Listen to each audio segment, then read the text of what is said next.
album leli ake sikhulume iqiniso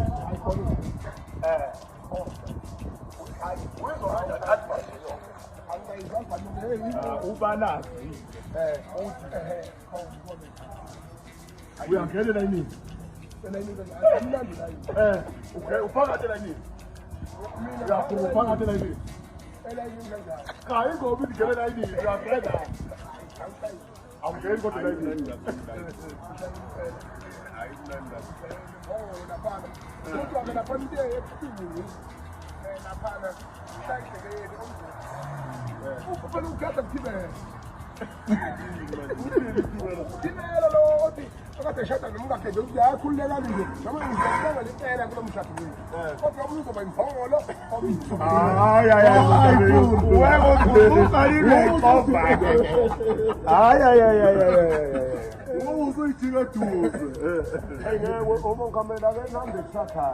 Ay,